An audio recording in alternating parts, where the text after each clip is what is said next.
Eso también es parte de la ley. Hagamos un punto acá y ahora nos vas a seguir contando. También quiero que me cuenten cómo funciona en los países donde es ley. Pero te quiero preguntar a vos, que estabas anotando varias cosas mientras hablaba Carlos, mientras hablaba Maglio, ¿de qué pensás de todo esto, de los puntos que dice este proyecto de ley? Yo soy profesor y en general no me gusta hablar de un proyecto de ley que no conocí. La verdad que me encuentro sorprendido de ver hablando así a boca de jarro de un proyecto que no conozco y me parecería irresponsable opinar, ¿no? Sí puedo decir que tres cosas quisiera decir. En la experiencia global hay una tendencia de lo que se llama la pendiente resbaladiza. Generalmente es un caso muy extremo, muy dramático, que nos conmueve a todos, el que plantea el escenario de debate, pero después en la aplicación y por los intersticios que deja una ley en su redacción, que siempre es imposible que cubra todo, en su aplicación se va corriendo del caso más dramático hacia una cierta rutinización. De hecho, en los Países Bajos la experiencia es esa. Comenzó por casos muy dramáticos y se fue rutinizando la eutanasia. Mientras hablas, vamos a tirar una placa en los países donde es ley. Así bueno, la gente lo segundo que quisiera decir es que en relación a esto, en el fondo la pregunta es, se dijeron muchas cosas muy interesantes recién y muy profundas. ¿Qué es dignidad? ¿Merece la pena ser vivida una vida? Bueno, yo creo que la vida siempre merece la pena ser vivida y que es como una claudicación social pensar, has pensado que ya no es un bien la vida, bueno, te acompañamos en que quieras morir. Yo creo que eso es una claudicación, engendra un tipo de sociedad profundamente individualista. Nicolás, al punto de llegar, quisiera completar los tres puntitos. Entonces creo que hay algo de eso, de un profundo individualismo como sociedad. Es decir, es como una sociedad donde se diluyen los vínculos de solidaridad con el otro. No me voy a hacer cargo de tu vida, sino que, bueno, voy a respetar que has perdido aún la esperanza de vida. Y creo que la dignidad nunca se pierde. ¿Vos decís que esto fue en los países donde es ley, pasó esto? Creo que hay un trasfondo profundamente individualista de sociedad. Y el tercer punto que quisiera decir es el de la realidad del país. Estamos saliendo de una pandemia donde notamos las enormes carencias del sistema de salud y creo que también tenemos que hacernos cargo que nuestro sistema de salud no es que abruma con sus cuidados a los ciudadanos, sino que todos necesitamos muchísima más y mejor salud y no es decirle a las personas, tenés derecho a renunciar a tratamientos cuando no pueden acceder a ellos. Bien. Creo que también hay un trasfondo de política social muy importante. Vos tenías una pregunta para Nicolás. Sí, el doctor Maglio también está pidiendo la palabra, así que preguntamos a Nicolás y después vamos con el doctor. ¿No pensás que la persona tiene derecho a decidir cómo quiere morir? Como es el caso del aborto. Imagino que estás en contra. Yo creo que porque lo veo como un paralelismo ahí sobre el derecho de la persona es el mismo, a decidir sobre su vida. El centro es el mismo, el valor de la vida como sociedad. Yo creo que, sinceramente, creo que la vida es un bien siempre. Y espero no tener que estar en una situación así. Y si me lo imagino, será un profundo dolor. He sido persona cercana, será un profundo dolor. Pero acá llega mi límite. Yo soy abogado y profesor.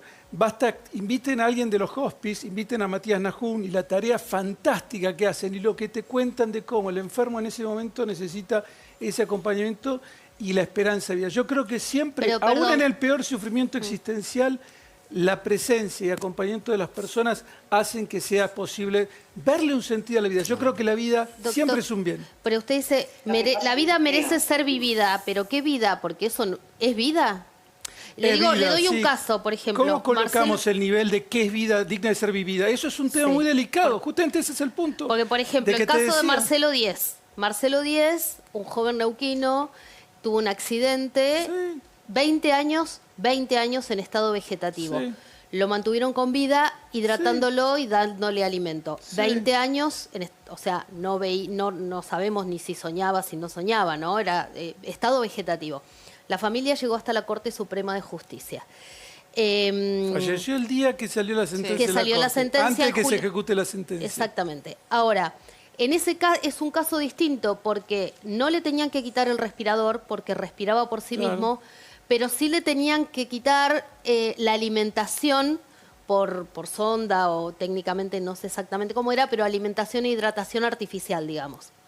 O sea, había que dejar de alimentarlo. No, digo, es otro caso ese. Sí. Y lo otro es que, por ejemplo, en ese caso él tampoco estaba consciente. O sea, tampoco podía tomar la decisión él, tenían que tomarla otros. Sí, bueno, de todas formas, en el caso de Marcelo Díez, lo digo porque nosotros acompañamos a Andrea y Adriana, las hermanas, y el testimonio de Marcelo, en su momento cuando era joven, cuando escuchó aquella famosa historia de Karen Quinlan, él dijo, miren, si algún día me llega a pasar esto, yo no quisiera estar en esa situación.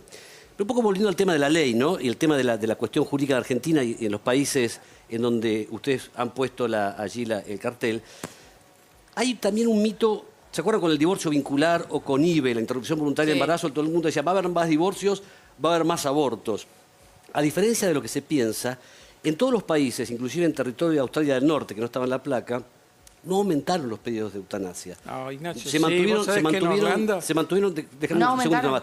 No aumentaron, tanto en Holanda como en Bélgica, se hablaba de un turismo eutanásico, no es cierto. En Colombia mismo los casos se mantuvieron estables desde que está legalizada la eutanasia en Colombia. Pero yo creo que, porque hablar de eutanasia también desde lo simbólico, yo prefiero hablar de interrupción voluntaria de la vida, ¿no?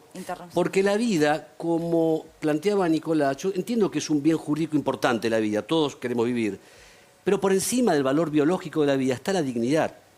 Y hay vidas que claramente, cuando hay esa pérdida del ser, esa pérdida del sentido de dignidad, claramente allí yo creo que hay que dar esas posibilidades de tomar decisiones en los finales de vida. Quiero ir a Córdoba y te quiero preguntar a vos, Milagros, cuando empezó la enfermedad de tu hermano y empezó, digamos, también el deterioro y él empezar a pensar en este tema y a charlar con ustedes este tema. Me imagino que, obviamente, habrán investigado y conocido muchas más cosas, pero antes de esto, ¿vos alguna vez tuviste una posición contraria? ¿Cambiaste tu mirada sobre el tema? ¿Nunca te lo habías planteado? Nunca me lo planteé. Nunca. Nunca me imaginé de que algún familiar más, o sea, menos mi mellizo, iba a pasar por esto. Pero fue muy natural. Cuando yo me acuerdo mucho, Alfon en la computadora, con el dispositivo, nos comunicó, nos dijo, voy a pedir la ley de la eutanasia, quiero que me acompañen. Esas fueron las palabras. Y yo le miré y le dije, sí, dale, vamos para adelante, yo estoy con vos. No la pensé. Por el hecho de que ahí yo escuchaba decir que creo que lo último que se tendría que perder es la dignidad. Yo pienso en la enfermedad de mi hermano y la dignidad la había perdido hace mucho, y ese creo es como que no se vivió. Hay que vivir, hay que estar presente y hay que ver a esa persona. Como le pasa, a mí me parece que el pedido de la eutanasia es un derecho más de vida que tenemos, es la elección. Y la muerte es parte de la vida, y de cómo uno quiere fallecer y pasar sus últimos momentos en una enfermedad, como hablaba el doctor Peca Soriano, una enfermedad que sea terminal. No estamos hablando de cualquier cosa, estamos hablando de algo serio, de que yo lo puedo decirte por piel propia, cómo lo viví con mi hermano, y fue muy feo. Esas personas sufren mucho, muy mucho. Nunca pensé yo poder vivir por esto, pero realmente es así. Le pregunto, Milagros, a Soriano, ya que lo invocaste, y a propósito un poco de esto que está surgiendo, ¿no? Estas distintas posturas de todos, si en este proyecto de ley existe la posibilidad del objetor de conciencia, si existe eso o no. Por supuesto, ya muy bien la pregunta. Aquella persona que por sus convicciones religiosas o por sus convicciones morales o por sus creencias no esté de acuerdo con esto, en el caso de Nicolás, si fuera médico, no está obligado. Sí está obligado por el fallo FAL a derivarlo a otro profesional con igual jerarquía que le vaya a poder realizar después de todos los trámites a realizar. Pero yo quería extender un chiquitín más en cuanto a la pendiente resbaladiza. No estoy de acuerdo con Nicolás. Hay un proverbio chino que dice una cosa es hablar de la muerte y otra cosa es morirse, ¿no? Yo he estado 40 años tratando con moribundos y es muy importante eso, ¿no? A veces es muy sencillo hablar desde lejos. Cuando uno está con el moribundo viendo el sufrimiento es muy difícil. Lo de la pendiente resbaladiza, ya se me adelantó un poquito Nacho, pero tanto como en el divorcio, que decían que iban a aumentar los divorcios, o sea, en la experiencia mundial no han aumentado. Es más, en Holanda se rechazan gran parte de los pedidos de eutanasia, los que son, porque no reúnen todos los requisitos. ¿No es así? Esta ley es tan segura que va a rechazar muchos de los pedidos. Y otra cosa, con respecto a lo que decía Nicolás, con todo respeto, la dignidad, cuando uno, yo también soy profesor universitario, cuando uno le pide a los estudiantes, que casi todos son médicos, ¿quién determina la dignidad de un ser humano? Es fácil, todos levantan la mano y dicen el propio ser humano. Esto que es tan fácil de contestar, en la práctica la determina o el médico, o que es a veces un campeón de la medicina, sin mala intención, que está preparado para salvar vidas, encarnizándose y haciéndole sobrevivir una vida que realmente no merece la pena ser vivida, o el familiar que con toda la mejor intención del mundo no lo quiere dejar partir y la otra persona no está queriendo ni tomar un sorbo de agua porque el paciente con cáncer rechaza cualquier tipo de alimentación porque hay algo en su organismo que le hace rechazar eso. Por lo tanto, la dignidad la determina el propio paciente. Esta ley no va a obligar a nadie a eutanasiarse, pero toda aquella ley que amplíe derechos y que no hiera a un tercero, doctor Nicolás, que no hiera a un tercero, yo pienso que merece la pena ser sancionada.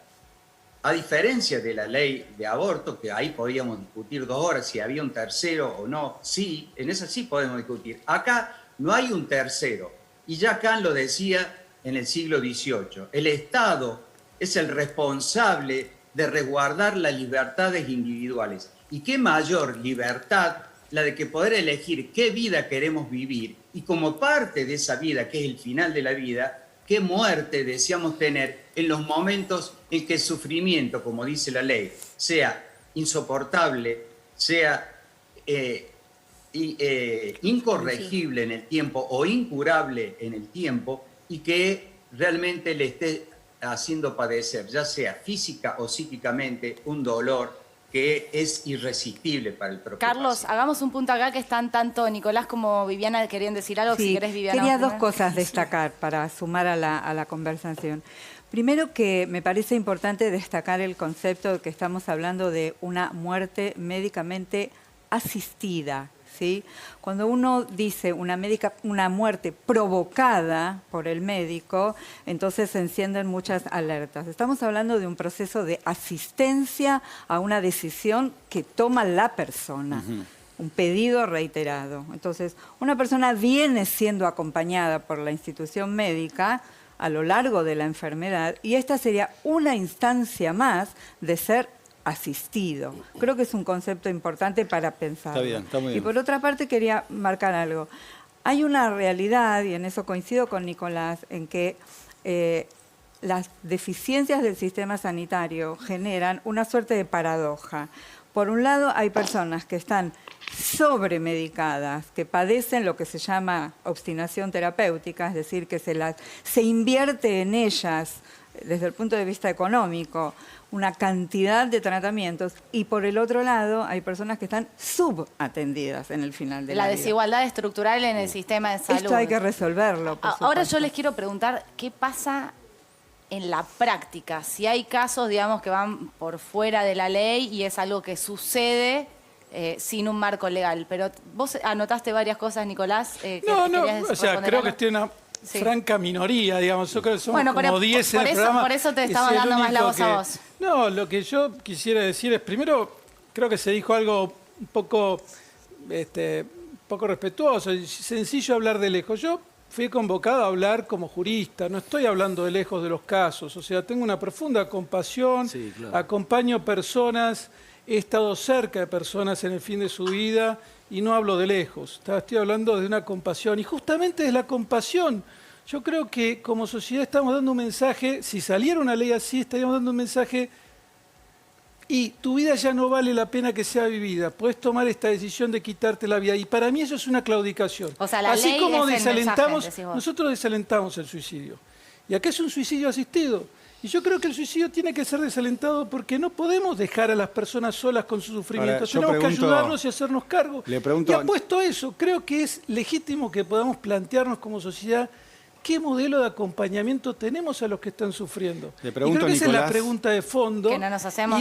Y no creo que sea descalificándonos diciendo estás hablando desde lejos o no. No, está muy Yo bien. creo que estoy hablando de muy de cerca y puedo contar miles de historias de personas muy cercanas que son enormemente cercanas y humanitarias en ese fin de la vida. Y si eso no significa que piensen vamos a quitarte la vida, porque creo que sí, aunque le pongamos el nombre que es asistido, es provocar la muerte. Y eso es la eutanasia. Más allá de las palabras que usemos y lo llamemos interrupción voluntaria de la vida o lo que fuere, es provocar una muerte. Y creo que eso es una claudicación como Quiero sociedad. preguntarles con una mano en el corazón a todos, si más allá de este debate, en la realidad, y más allá de que todavía no está la ley, existe esta eutanasia o el suicidio asistido. Claro. Se dan situaciones concretas en un hospital, en un sanatorio, ante esta eventualidad que hay algún acuerdo, yo sé que los estoy por ahí los pongo en un aprieto, ¿no? Hay un acuerdo entre paciente, familia y médicos de llegar a esta instancia que estamos discutiendo ahora. Digo, sí pasa. Sí, por Sí, supuesto, probablemente. hay una clandestinidad en el... Hay clandestinidad en la eutanasia. Sí, ninguna duda. Clandestinidad, eso es un delito. Sí, sí, O es sea, un eso delito. es Bueno, Como el aborto, digamos. antes del aborto claro, también era un clandestinidad delito, y eso lo hospital, explicaba con el aquí. fin de la Mucha gente vida. nos llama. Yo creo a que, ver. si me permitís, Sí. acá hay un doble estándar. Porque yo creo, estoy Claro, convencido, sí. si bien no tengo datos o pruebas convincentes, en que aquellas personas que tienen acceso a un sistema de salud o a medicina privada o donde en determinado ámbito de privacidad se pueden tomar este tipo de decisiones, se pueden tomar. Pero hay otros casos, la inmensa mayoría, donde no hay, no digo que no sean delitos, sigue siendo delito quizás, Nicolás, lo que digo Pero hay es, historias lo que hago es una clínicas, plataforma Ignacio, fáctica, pero en el no ámbito de la podemos- intimidad, en un domicilio, Pero no es- todos no podemos mirar de costado. Sabemos que estas situaciones se pueden No, provocar. yo sinceramente para aquellos, la que primera tengan, noticia para que aquellos tengo. que tengan posibilidad de ¿Vos hacerlo. nunca habías escuchado que No, suceda por esto? supuesto que no. O sea, no, pero hay sucede. hay en la películas Argentina. basadas en casos reales de Argentina, ¿eh? La película del diario de la chica, ahora no me acuerdo el nombre. Sinceramente, que tenía sea algo cáncer. clandestino, masivo, o sea, una cosa ver, que todos los no, días se masivo. No, no, no, masividad no. Puede haber no, habido no, un no. caso, y bueno, son conductas que constituyen un homicidio. O sea, es un Vamos. delito que está, o sea, habrán falseado historias clínicas, habrán mentido un montón de cosas. Ahora, esto no es una cosa masiva, si no estaríamos todos en los días encontrándonos. O sea, yo creo que la gente en terapia No, perdón, intensiva pero es yo hablo de cuidadosa. clandestinidad, pero no de masividad, Nicolás, Ah, bueno, y estoy pero de acuerdo con vos. Inclusive también otro día podíamos darnos el debate si realmente es un homicidio o no, porque otros piensan, colegas y abogados, colegas nuestros, que la posibilidad de interrumpir voluntariamente la vida no es un delito, sino que queda bajo la órbita del artículo 19 de la Constitución, que dice que las acciones privadas de las personas están exentas. Pongamos del- un punto acá, Listo. un punto acá. Ahora lo seguimos después del corte. Les pedimos a los 5, y además de agradecerles que estén acá exponiendo con mucho respeto miradas sobre un tema muy sensible, que se queden, que nos vamos un corte y ya volvemos con más Fuego Amigo exponiendo sobre este tema que de nuevo se habla muy poco. Ya venimos.